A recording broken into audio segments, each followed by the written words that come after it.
Dear students, today we are going to discuss pollination, but before this, I will repeat the structure of the flower again. So far, the flower is concerned. Flower is the beautiful part of the plant. It is the reproductive structure of the plant. Flower has four parts. The green leaves you see here, these are called as sepals. Group of sepals called as claques. The colored leaves you see here, these are called as petals. Group of petals called as corolla. The male reproductive structure you see here, these are called as stamen. Group of stamen called as androecium. And you see here the female reproductive structure called carpel or pistil. In some flowers there are many carpels. Group of carpels called gynoecium. These organs, these organs attached at some place where they are attached, that place is called as thalamus. That place is called as thalamus. Let's discuss male reproductive structure and female reproductive structure separately. A male reproductive structure called stamen. Stamen consists of two parts, filament and anther. यानी स्टेमिनस जो spot आसान एक spot से सोना filament दोम spot से सोना anther filament से आसान डंड स्पेक्स कैन से आसान कल बाइलोबड कल इता से सोना एंथर गो के स्टेमन consists of two parts, filament and anther. Female reproductive structure consists of parts. The upper part is called as stigma.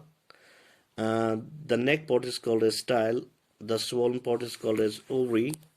Uh, in the ovary there are ovules, and in the ovule there is a female sex that is called as egg. There are two types of flower, unisexual flower or dioecious flowers, bisexual flower or monoecious flowers. So far, unisexual flowers are concerned, the flowers which contain either only the pistil or only the stamen. These flowers are called as unisexual flowers. Tam flower yath manz ya male reproductive structure आस या female reproductive structure आस तमन flower से सुना unisexual flower. Uni means single. या आस pistil nata stamen. या आस आत पोषस में stamen nata pistil. दोनों आसन की अकुई आस या stamen यूत नत pistil यूत. These flowers are called as unisexual flowers. Unisexual flowers is on dioecious. Dioecious. Di गई दोन प्लेसन, दोन फ्लावर, यानी दोन जायन. Oecious means place. यानी male reproductive structure as X flowers मस, female reproductive structure as big flowers मस.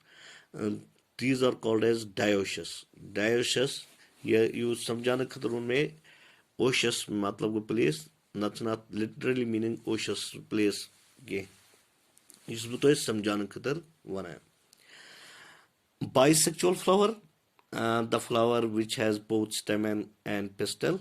Tam flower Yemen मज दोनों आसन stamen तो pistil ते male reproductive structure तो female reproductive structure ते केम flower छ आसन तमन मज male reproductive structure ते आसन तो female reproductive structure तमन छ सोना monoecious or you can say bisexual. Bisexual यानी दोनों सेक्स आसन एक फ्लावर्स मज दोनों सेक्स आसन एक फ्लावर्स मज we call it as a bisexual flower. Monoecious, mono go single, monoecious जाय यानी एक सी जाय आसन दोनों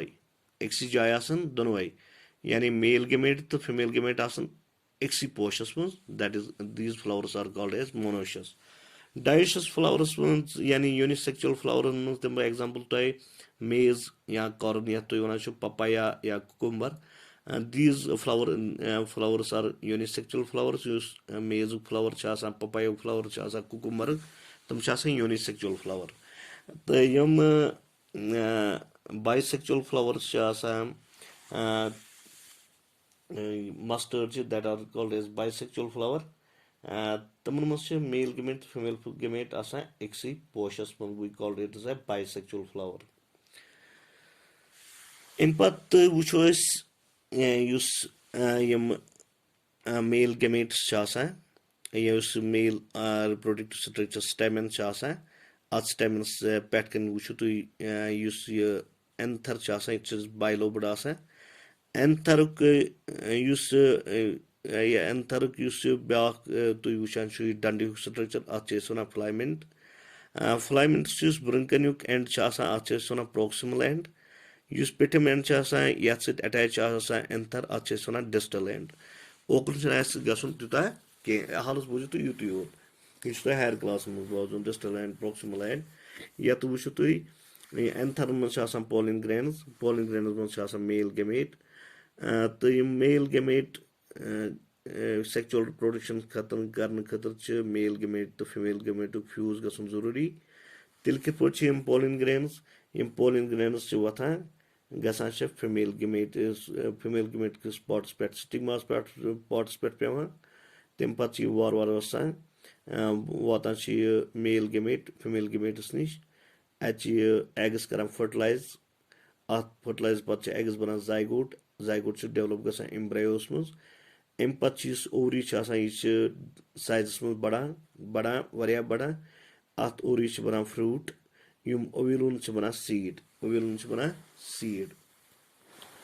क्या बनान सीड तो मगर अस परो एक्सप्लेन कर पोलिनेशन गसान कित पे पोलिनेशन गसान कित पे मगर तुम वन बह गोडे कि ये प्रोसेस अस वुच के मेल पॉट यथ वन स्टेमन मेल पॉट स्टेमन में होते हैं एंथर और फ्लाइमेंट एंथर प्रोड्यूस करता है पोलिन ग्रेन्स प्रोड्यूस करते हैं मेल गेमेट्स ओव्यूल्स प्रोड्यूस करते हैं फीमेल गेमेट सेक्सुअल प्रोडक्शन करने के लिए मेल गेमेट और फीमेल गेमेट का आपस में फ्यूज होना ज़रूरी है आपस में मिलना ज़रूरी है sexual production requires fusion of male and female gamete आप देखें मेल गेमेट कहाँ से एंथर प्रोड्यूस कर रहा है पोलिन ग्रेन्स और पोलिन ग्रेन्स के अंदर होता है मेल गेमेट तो फीमेल गेमेट ओवरी के अंदर व्यूल्स होते हैं उसके अंदर फीमेल गेमेट होता है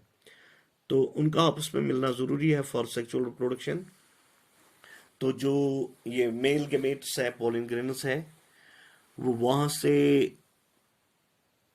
वहां से यानी मेल गेमेट से यानी जो एंथर से वहां से आ जाएंगे ट्रैवल करके और स्टिग्मा तक पहुंचेंगे और स्टिग्मा से नीचे नीचे फिर ओवरी तक पहुंचे मेल गेमेट ओवरी तक पहुंच जाएगा फिर वहाँ फ्यूज करेगा फीमेल गेमेट को यानी फर्टिलाइज करेगा उस प्रोसेस को हम कहते हैं फर्टिलाइजेशन इसके बाद जाइगोट बन जाएगा फिर जाइगोट एम्ब्रायो में डेवलप हो जाएगा तो जो ओवरी है ये बढ़ जाएगी फ्रूट में ये इसको फ्रूट बन जाएगा तो जो ओव्यूल्स हैं उनको सीड बनते हैं तो ये खुद ब खुद ये पोलिन ग्रेन्स नहीं आते हैं उस प्रोसेस को हम क्या कहते हैं पहले हम ये सीखेंगे तो उस प्रोसेस को हम कहते हैं पोलिनेशन जो ये पोलिन ग्रेन्स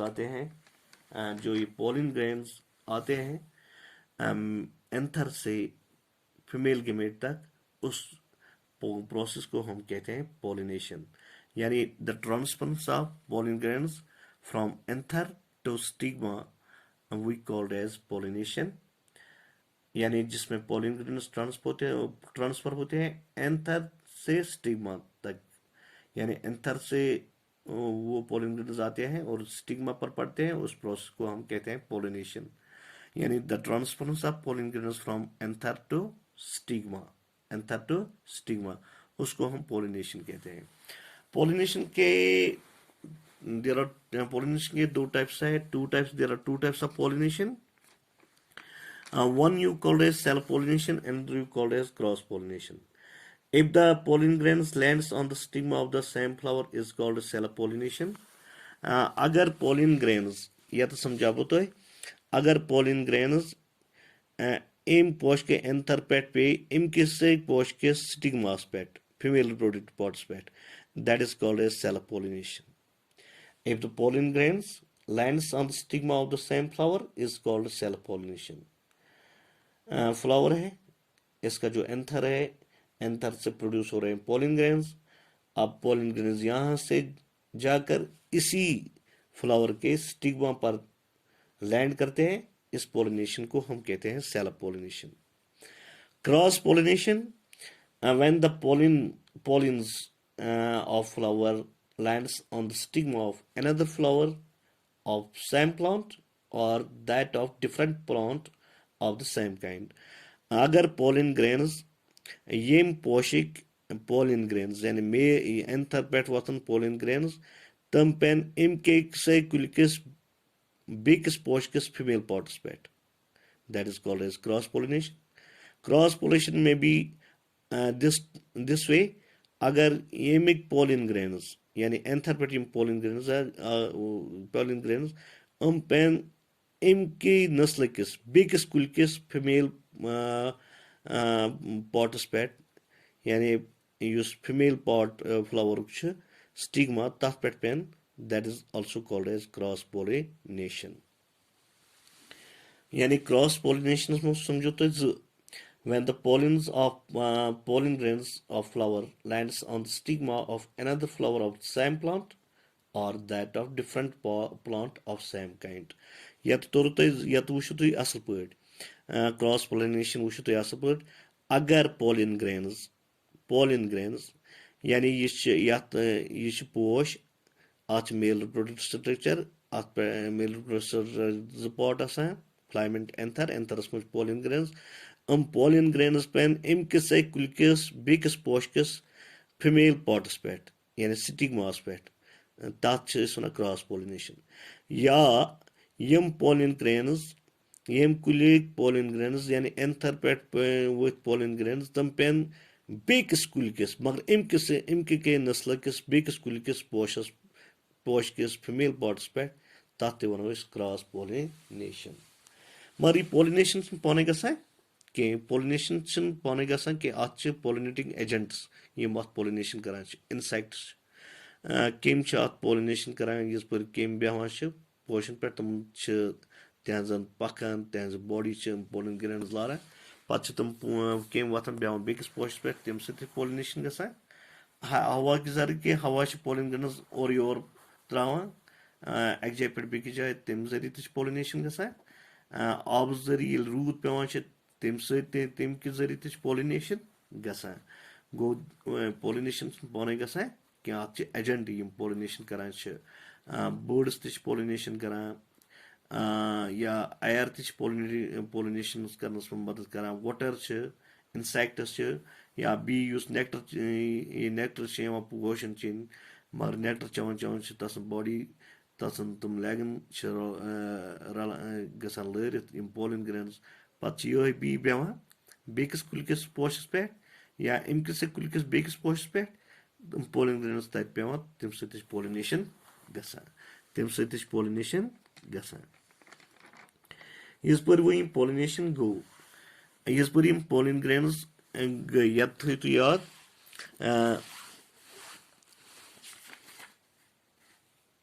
यस पर पोलिन ग्रेन्स यत गई वत पोलिन ग्रेन्स अत पे बनान पोलिन ट्यूब यत स्टिग्मास पे स्टिग्मा स्टिकी लेयर अत स्टिकी अत थोड़ा डाइट वाइट खेवान फ्रूट डाइट वाइट खेवान अत कह टाइमस रोन अम पे पोलिन ट्यूब बनावान.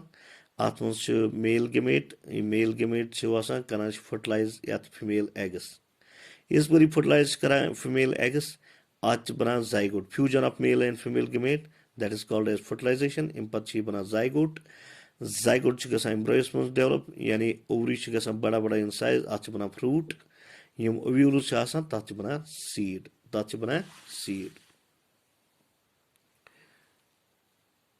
तो यम सेपल्स तो पेटल्स तम ड्राई गसान तम पे पत्थर. Thank you students.